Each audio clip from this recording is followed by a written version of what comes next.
오늘 아침에 하나님께서 우리에게 주시는 말씀은 갈라디아서 5장 19절로 21절까지의 말씀입니다. 갈라디아서 5장 19절로 21절까지의 말씀, 우리 함께 봉독하도록 하겠습니다. 육체의 일은 현저하니 곧 음행과 더러운 것과 호색과 우상 숭배와 술수와 원수를 맺는 것과 분쟁과 시기와 분냄과 당짓는 것과 불리함과 이단과 투기와 술 취함과 방탕함과 또 그와 같은 것이라.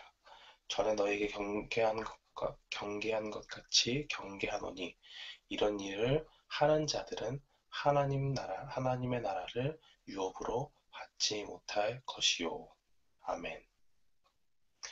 저는 오늘 본문 말씀 갈라디아서 5장 19절로 21절 말씀을 통해서 육체의 일은 무엇인가 라는 제목으로 하나님의 말씀을 선포하겠습니다. 이 사도 바울은 갈라디아 5장에서 우리에게 주어진 자유에 대해서 설명을 하고 있습니다. 우리는 하나님께서 주시는 그 자유를 누리는 자들로 부르심을 받았습니다. 죄와 사망의 법에서 해방시키시는 그 하나님의 자유가 우리에게 주어진 것이죠. 또 율법을 통해서 율법에 기대어서 구원을 얻을 수 있다 하는 그런 잘못된 가르침에서도 우리는 자유롭습니다. 왜냐? 하나님의 은혜 가운데 오직 그 구원이 어떤 인간의 공로도 필요하지 않고 오로지 하나님의 은혜로만 예수 그리스도의 그 십자가의 은혜를 붙잡을 때만 우리에게 주어지기 때문에 그렇습니다. 이런 자유를 가진 자들이 겪는 어려움은 그리스도인이 쉽게 빠지는 유혹 중에 하나인데 이 자유를 악용해서 방종에 빠질 수도 있다는 것을 앞서 말하고 바울은 짚고 넘어갑니다. 이러한 유혹에 빠지지 않기 위해서 가장 좋은 방법이 무엇이냐? 바로 성령의 도우심, 성령의 능력 가운데 사는 것을 가장 좋은 것으로 해결했습니다. 성령님께서는 우리의 육체를 대적하고 진압할 수 있는 그러한 능력을 우리에게 부어주십니다. 16절 말씀에 보면 내가 이르노니 너희는 성령을 좇아 행하라 그리하면 육체의 욕심을 이루지 아니하리라 라고 하나님의 말씀은 분명히 증거하고 있습니다. 오늘 본문은 우리가 성령을 좇아 행하기 위해서 육체의 일이 무엇인가 하는 것을 우리에게 증거합니다. 우리는 왜 육체의 일이 무엇인지 알아야 하느냐? 그것은 영적인 전투에 있어서 승리를 우리가 정말 추구하기를 원한다면 무엇이 승리를 방해하는 요인인지를 정확하게 알아야 하기 때문에 그렇습니다. 우리의 영적인 전쟁에서 패배의 요인이 되는 것은 바로 이 바울이 열거하고 있는 육체의 일이라고 말할 수 있습니다. 그러므로 우리는 무엇이 육체의 일인지를 확실히 알고 깨달은 뒤에 우리가 하나님 안에서 승리할 수 있는 길이 무엇인가를 모색해 봐야 하는 것입니다. 성령의 소욕을 거스르고 성령님께서 우리 안에 하나님을 닮게 하시는 그런 거룩한 소망을 거슬러서 우리를 거룩의 길에서 떠나게 하는 그 육체의 일은 무엇입니까? 첫 번째로 육체의 일은 육체의 욕심으로부터 나오는 모든 것을 말합니다. 사도 바울은 19절에 이렇게 증거합니다. 육체의 일은 현저하다.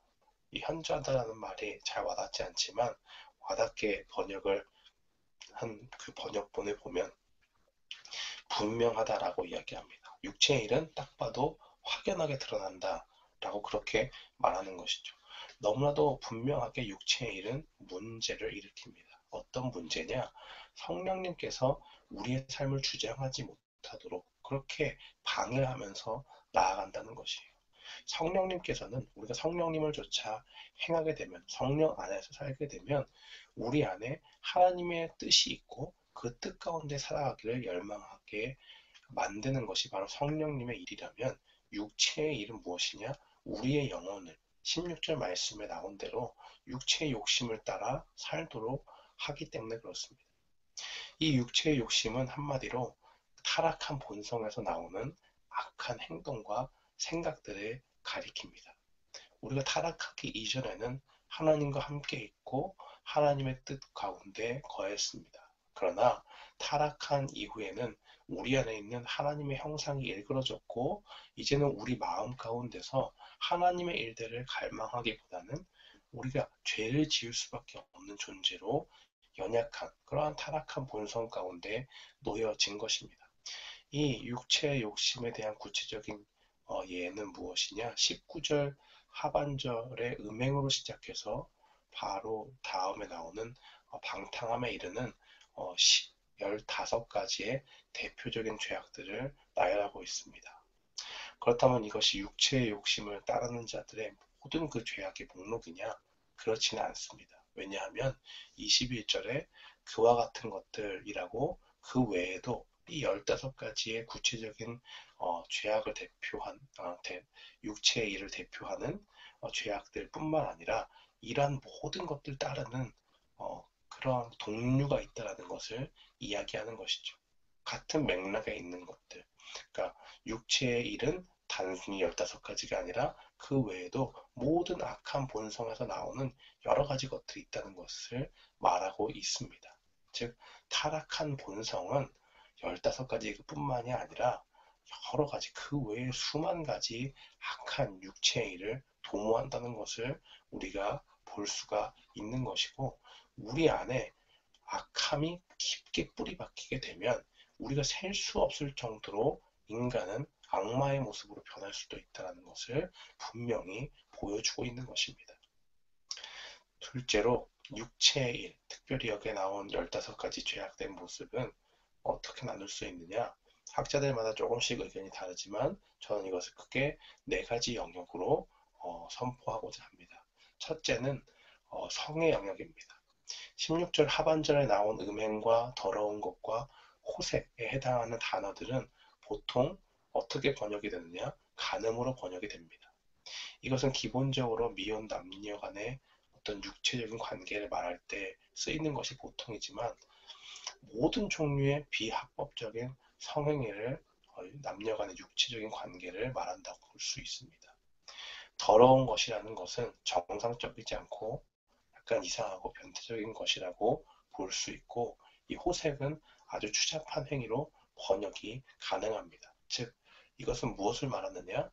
모든 종류의 성적인 범죄는 그것이 뭐 공적이든 사적이든 또 결혼을 했건 안 했건 미혼이건 기혼이건 간에 모든 종류의 이런 더러운 성적인 범죄는 육체의 일이다. 그것은 하나님 앞에 악한 것이다 라고 하는 것을 분명히 보여주는 것입니다.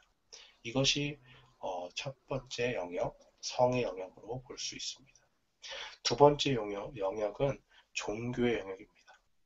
20절 말씀에 보면 우상 숭배와 술수라는 그런 표현이 나오는데 이 우상 숭배가 다른 신들을 숭배하는 것이라면 술수는 주술이라고 번역이 가능합니다. 그러니까 조금 더 적극적으로 악의 권세들과 교감하려고 하는 그러한 악한 것들을 의미하는 것이죠. 우상 숭배가 육체의 일만큼이나 부도덕한 것이고 그래서 육체의 일에는 우리 이웃이나 자신에 대한 범죄뿐만 아니라 하나님께 대한 범죄도 포함되어 있다는 것을 사도 바울은 분명히 증거하고 있습니다. 쉽게 얘기하면 오늘날에 있어서 무당들이 하는 행위라고 이해할 수가 있겠죠. 그리고 실제로 어떤 사람들은 사탄을 숭배하는 자들도 있습니다. 그런데 단순히 그들을 지지하고 뭐 그럴 수도 있지 하는 것뿐만 아니라 그들을 적극적으로 사탄이나 다른 신들을 섬기고자 하는 그러한 사람들도 분명히 죄악 가운데 있는 것이고 육체의 일 가운데 빠져 있는 것입니다. 그러나 적극적으로 우상 숭배를 발전시켜서 내가 섬기는 신과 조금 더 교류하고 싶다, 교감하고 싶다라고 하는 그러한 주술적인 모든 행위, 그러한 마음의 중심까지도 하나님 앞에 종교의 영역에 있어서 죄가 된다라는 것을 분명히 볼 수가 있습니다. 그러니까 우리가 세상 사람들이 생각하는 그런 말들은 거짓된 것이라고 볼 수 있죠. 무엇이냐? 우리가 다 똑같이 종교에는 모든 종류의 신이 있는데 결국에는 어느 종교든지 심취해서 하나만 깊게 파면 뭐 구원하는 건 다 똑같은 거 아니냐. 무신론자들은 다신론자들은 그렇게 이야기하죠. 그러니까 구원을 전체적으로 보는 것입니다. 기독교에만 진리가 있는 건 아니고 다원론자라고 이야기하죠. 다원론자들은 뭐 내가 어느 것을 믿건가는 상관없이 그것은 길이 여러 가지일 뿐이지 산에서 그 등산로가 여러 가지 있지만은 정상은 하나인 것처럼 그러한 곳에 올라갈 수 있는 여러 가지 길이 있는 것이지 뭐 내가 하나님을 믿고 뭐 부처님을 믿고 다른 종교의 어떤 신을 믿는 건 그거 다 결국 좋고 도덕적으로 좋아지려고 하는 것 아니냐. 거기에 모든 것들 가운데 구원이 있다라고 하는 사람들이 있습니다. 그러나 이러한 것들은 하나님 앞에 분명한 범죄요 육체의 일에 속한다는 것, 그것을 우리는 분명히 기억해야 합니다. 셋째로 바울이 열거한 것들 중에 세 번째 영역은 사회적인 영역이 있습니다. 이것은 무엇이냐? 사도 바울은 이 인간관계에서 뭔가 틀어진 인간관계, 잘못된 인간관계에서 오는 8가지 예를 들고 있습니다. 싸움이나 또 다투기 좋아하는 기질이나 시기하는 것이나 분노나 이기적인 야심이나 불화나 서로 편을 가르기 위해 하는 음모나 질투 등이 여기에 속합니다. 그러나 분명한 것은 지금 이 메시지를 듣고 있는 사람들은 갈라디아에 있는 교인들입니다. 그러니까 불신자들에게 지금 사도 바울이 이야기하는 것이 아니라 신자들 가운데 이러한 것이 있다는 사실입니다. 어디에 적용될 수 있을까요? 이것은 바로 교회 생활 가운데 적용할 수가 있습니다. 우리의 일상생활에도 적용할 수 있지만 특별히 교회 안에서 이러한 것들은 철저하게 배제되어야 합니다. 그것은 왜 그런 것이냐? 우리가 어떨 때 그것이 가능하느냐? 우리가 하나님 안에서 하나된 권속이다, 가족이다 라고 하는 그러한 개념들을 갖고 있으면 분명합니다. 우리가 서로 피 한 방울 섞이지 않았지만 무엇으로 하나가 될 수 있느냐? 성령 안에서 예수 그리스도의 이름 가운데 함께 부르심을 받은 천국의 백성들로 우리가 교회에 속해 있다는 것을 분명히 기억해야 합니다. 우리는 사는 형편이 어떻게 되었든지 간에 우리의 삶의 수준 또 교회의 수준이 어떠하든지 간에 또 인격의 고매함과 또 어떤 사람은 조금 부족할 수 있잖아요. 그런 것들 다 하나님 안에서 가족이 되는데 장벽이 될 수가 없습니다. 왜냐하면 이것은 어떤 조건을 가지고 어떤 사람들이 무슨 가입 조건을 심사해서 드리는 것이 아니라 하나님의 교회라고 하는 것은 하나님 앞에 부르심을 받은 그 백성이 되었다면 하나님의 은혜로 말미암아 구원을 얻은 하나님의 자녀라면 모두에게 열려 있기 때문에 그렇습니다. 그렇기 때문에 가족이라는 것은요, 우리가 잘 알듯이 해체하기 위해서, 무슨 싸우기 위해서 모이는 것이 아니잖아요. 누구든지 가족이 있다면 그 안에 화목함이 있기를 원하고 그것을 따뜻하게 또 잘 세워나가기를 원하지 않습니까? 하나님의 이러한 교회에 대해서 우리가 이렇게 이해한다면 우리 가운데 싸움이나 또 당짓는 것이나 우리 자신의 주장만을 막 내세워가지고 그런 공동체를 파괴하는 그러한 일들은 우리가 하지 않을 수 있습니다. 물론 성령 안에서 능력을 받아서 행해야 하고 하지만은 우리가 분명히 교회를 생각할 때 이것은 단순히 어떤 사회적인 모임이나 어떤 그런 것이 아니라 하나님의 구원으로 함께 부름을 받은 하나님 안에서 가족이구나 하는 것을 분명히 기억해야 될 필요가 있습니다. 네 번째 영역은 바로 음주의 영역입니다. 술 취함과 방탕함이 바로 여기에 속합니다. 술 취함과 방탕함. 이것이 말하는 것은 술이 우리를 사람들이 속히 그렇게 이야기하잖아요. 술이 사람을 먹는다라는 말을 세상 사람들이 하기도 합니다.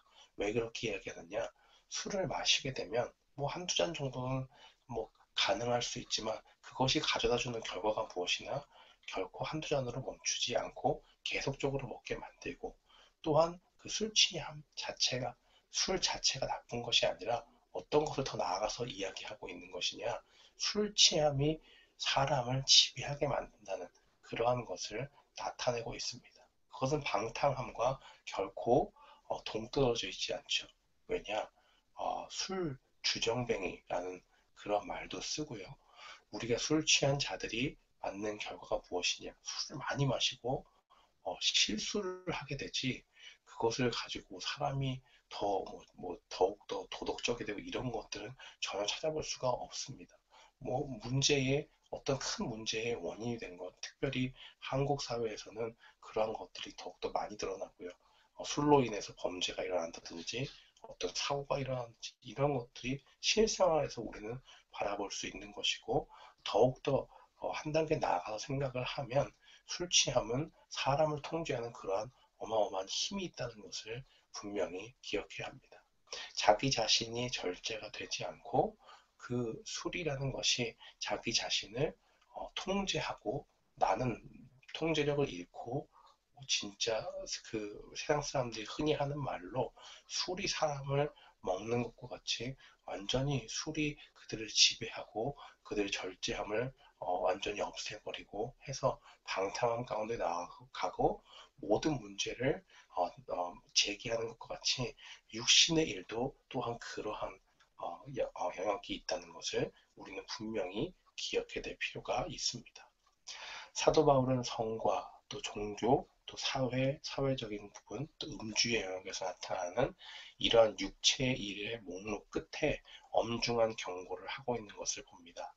21절 하반절 말씀을 보면, 전에 너에게 경계한 것과 같이 이런 일 하는 자들은 하나님의 나라를 유업으로 받지 못할 것이요라고 증거합니다. 그 전에, 즉 자신이 갈라디아 교인들과 함께 있었을 때는 이 모든 악한 일에 빠지지 말아야 한다고 수차례 경고를 했다고 이야기하는 것입니다. 여기서 이런 일을 하는 자들이라고 이야기할 때 여기에 쓰인 그 헬라어 단어를 보면 어떤 하나의 타락한 행동을 말하기보다는 습관적인 버릇을 의미하는 것이죠.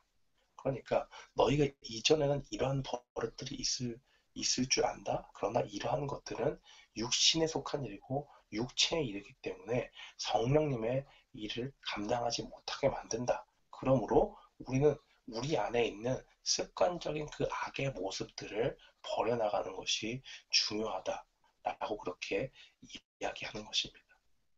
하나님의 나라는 의와 절제의 나라이므로 육체의 일에 심취하고 이것을 계속 쫓는 사람은 하나님 나라에 합당하지 못하고 하나님 나라에 들어가지 못한다는 그러한 엄중한 경고를 바울은 이전에도 했고 지금도 또 편지로 하고 있는 것을 볼 수가 있습니다.